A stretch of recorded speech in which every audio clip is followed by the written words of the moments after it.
Hi, and thank you so much for joining me for today's process video. And today I really fancy playing with stars and mixed media. So to start with, you can see I've pulled out 6 distress oxides that match the colours in my photos. And I want to create strips across the left-hand side of the page in those 6 colours that my photos will sit on. So I printed off 3 photos. They're 3x4 size landscape, and they're of the twins' birthday party. In the evening, we went out for a family meal, and we ended up having 2 tables because it's a teeny tiny little place that we went to.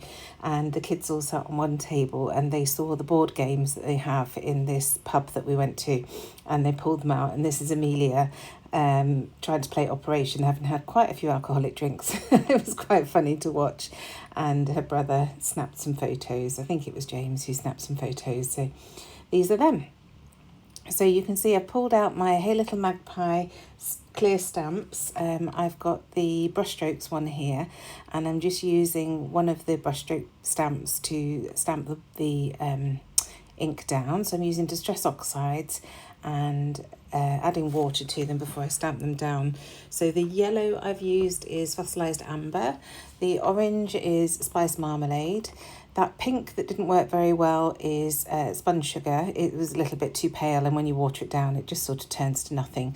So I pulled in this picked raspberry to add at the top. And then underneath, I'm going to add Salty Ocean, which is my nemesis because that blue stains, but it was worth it. It's a gorgeous blue. And then Chipped Sapphire at the very bottom. So just coming in with the Salty Ocean now, and then I'll finish off with the Chipped Sapphire. You can see it dripping everywhere there. It's just so pigmented, and when it gets on your hands, it can take a couple of days for it to come off properly, but it's worth it. So here's the last colour now. And then once I've got these colours down as my base, I'm going to come in with my background stars stamp from Hey Little Magpie and stamp some star images over tone on tone. So using the same ink, but because it's not watered down, it's more concentrated. So the colour shows up a lot more. So you can see the stamping over those watered down pieces. So here's the first one, and you'll see what I mean. You can see how it's quite a bit darker than that ink that's on there that's been watered down. So now in with the spun sugar, and this will have a big impact because it's the watered down ink is almost nothing there.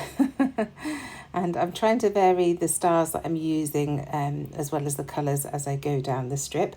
I'm not too worried about adding too many stars in the middle of the strips because that's where the photos are going to sit. But I want to make sure that they are on the edges and overlapping the edges as well.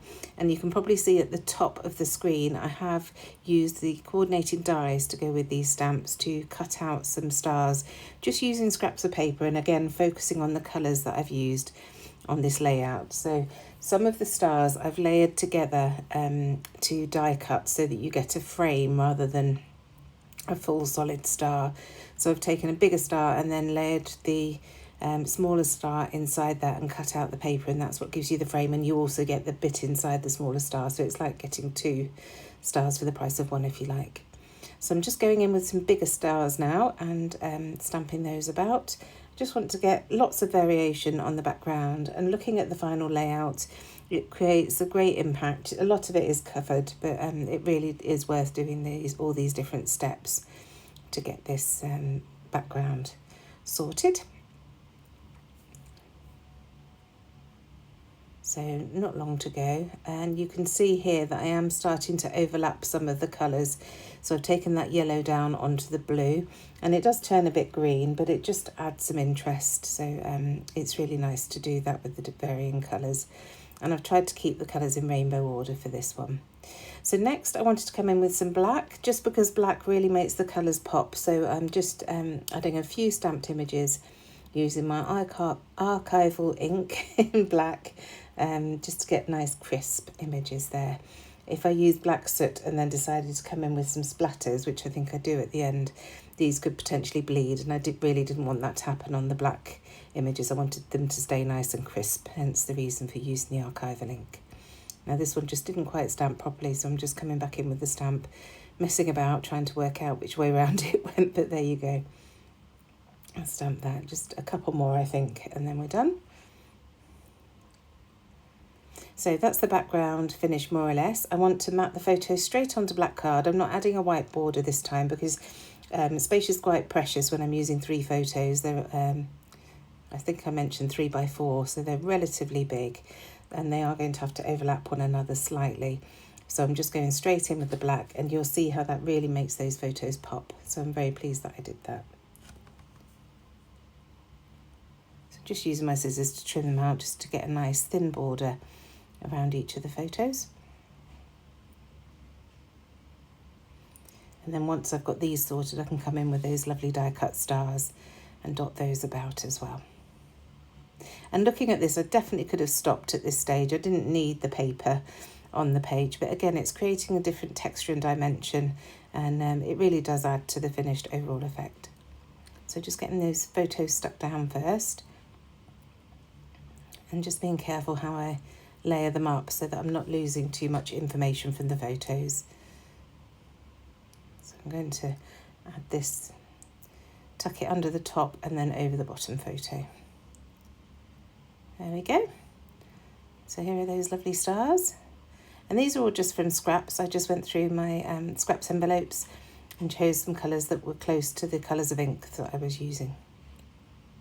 Didn't actually cut any pink, bright pink, because at the time I thought that spun sugar was just going to be a very pale pink accent, but it didn't work out how I wanted it to. And I also think I started a little bit too low with the blocks of colour, so I wanted to add that extra, what was it? Picked raspberry at the top. And I'm really pleased that I did, because that pink really makes everything else pop as well. So there's one of those stars that I was mentioning where I've double cut with the dies to create the lovely bordered star. And then here are some of the solid ones as well. At the beginning I tried to stay tone on tone, but because I don't have any picked raspberry pink and I couldn't be bothered cutting any more out, I felt I had enough stars.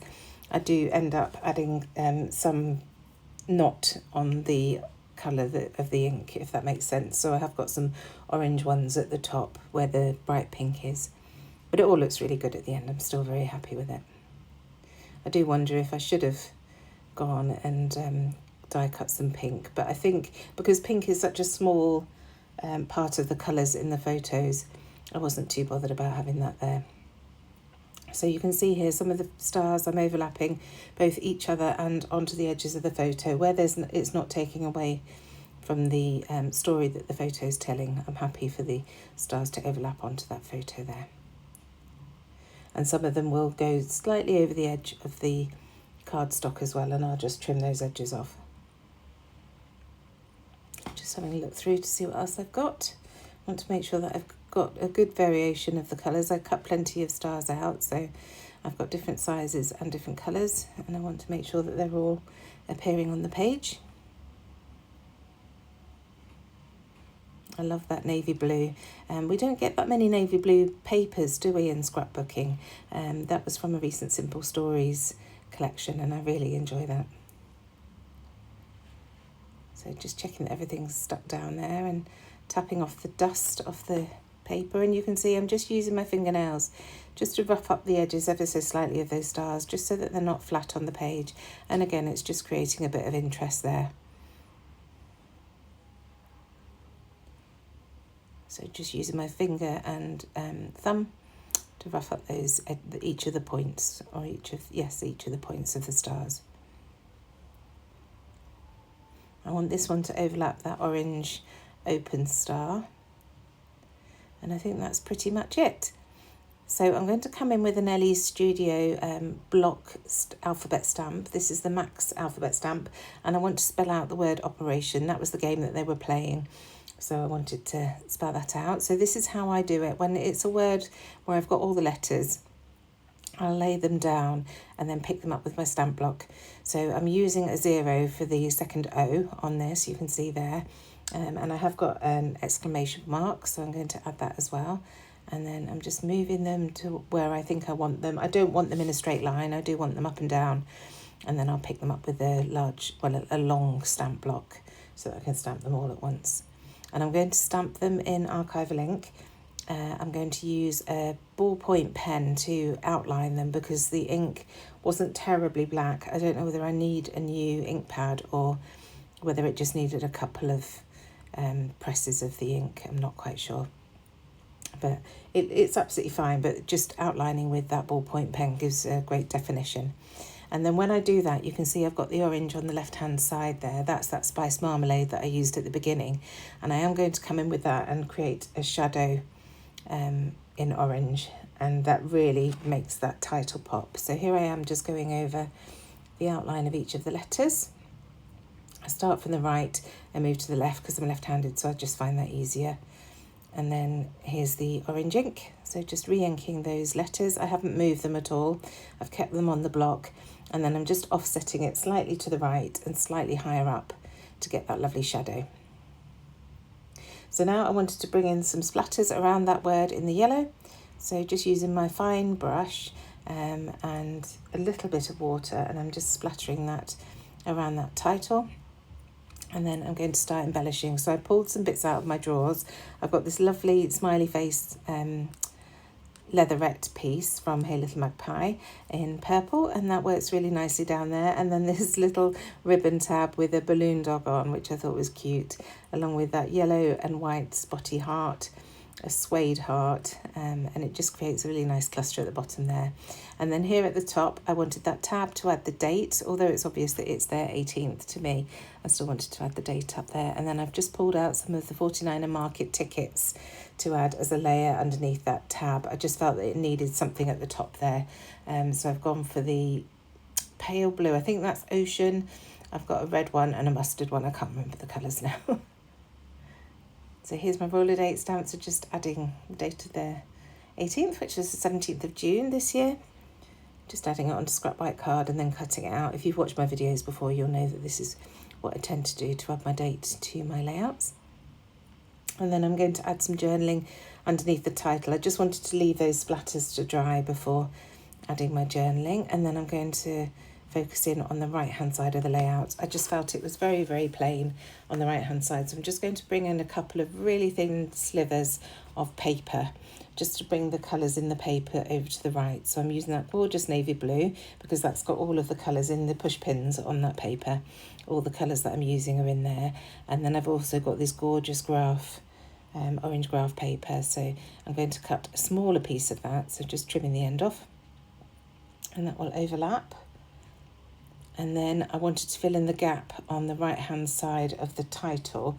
So I'm going to come in with some stars. Now I did think about adding this brighter orange piece over the top of the other two, but in fact once I got them glued down I felt that having the two was enough, so I just left that one off. So I'll get those two stuck down and then add some stars, as I say. And then when I add those stars, of course, I still don't feel finished. So I do come in with some gold sequins just to add a little bit of sparkle, and also some black splatters all the way around the edge of the photos just to liven that up a little bit. So I'm just roughing up the edges slightly of those glued down strips just so that it's in keeping with the rest of the layout. And then here are the stars that I wanted to add to the right hand side of that title. I'm layering them up and they're going to hang off the edge of the page. I'm also outlining the orange one just to create a little bit of interest, and that also mimics the outlining that I've done on the title. I did have this craft one that I found in a little tray on my desk, but it wasn't right, so I don't end up adding that. So doing this, giving these the same treatment and just roughing up all those points and then sticking them down there. Just using my Nuvo for ease and speed. And then here are the sequins, so I'm just laying those down. I'll glue them down off camera. You don't need to watch me picking them up and gluing them down again. But this is where they're going to go. And then here I am covering up the photos so that I can have my splatters.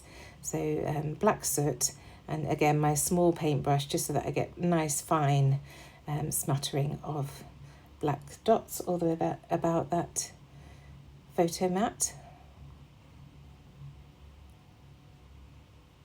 And here I am just roughing up those edges. Like I said, I just didn't like them so straight and neat compared to the rest of the layout. So just using my fingernails to do that.